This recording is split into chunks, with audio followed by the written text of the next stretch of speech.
طبعا انا تنازلت وتواضعت ونزلت ركبت الميكروباص امبارح، اخدت الدرس الحلو ده والشنطة الامورة امال دي. انت في العادي بتركبي ايه؟ معلش، اصل احنا كلنا بنركب مواصلات، انت بتركبي ايه؟ طيران ولا ايه بقى؟ عشان نبقى فاهمين برضه، نبقى ماشيين على نفس ايه اللاين كده مع بعضينا. الامورة دي من عند ميرو شاد ونزلت، قلت ارفه بقى عن نفسي. المهم ركبت الميكروباص، وهنا بقى التنازل يا بنات في حقوق نفسكم. لا مش اول فاهم افهمها دي، يعني المفروض البنات لما بتيجي تركب ميكروباص بتتنازل، اما اللي بتركب مترو بقى بيحصل فيها ايه بقى؟ دي بتبقى يعني بيع نفسيها. اول ما قعدت لقيت واحد جه خلاص هيقعد على حجري، فقلت له ما انت مش معنى انك زبلة انك تقعد على حجري. لا عادي، طالما زبلة عادي مشي الحوار، يعني زبلة مش هتحس بيها يا شيخة. المهم فوجئت لقيته بيقول لي اسكتي يا بنتي دي مناخيرك.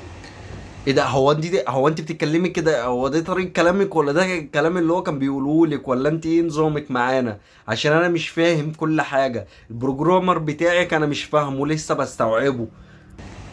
دي مناخيرك دي قد الشجرة، قد الشجرة. رحت جاية قايله له انا مناخيري قد الشجرة. حصل وانا شاهد معاه، حصل يا اسطى، يلا بينا نروح نعمل فيها محضر اللي هي مناخيرها قد الشجرة. طب انا بقى هعدلك بقك ده.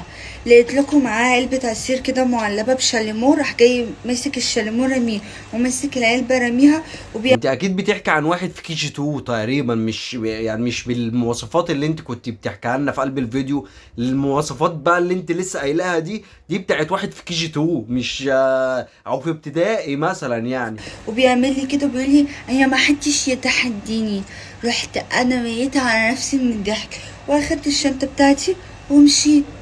يعني انا برضو مش فاهم، انت اتنازلت عن حقوقك وبعد كده ركبتي ومش عارف ايه ركبتي دي انتوا ايه؟ طيب في ايه بقى؟ انا مش فاهم الفيديو دوت عبارة عن ايه. انا لغاية دلوقتي بقى يعني بعد الهلومة دي كلها انت خدتي بعديكي ومشيتي صح؟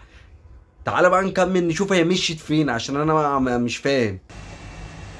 امال هعمل ايه يعني؟ بصراحة الناس بقت all no اوسوفاج.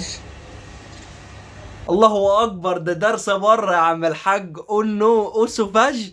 ده ايه ده برفيوم جديد دوت ولا ايه؟ ايه اللي انت بتقوليه ده؟ هو اي كلمتين حافظينهم ندخلهم في بعض نعمل جملة ولا ايه؟ في ايه؟ مش اي كلمة كده يعني.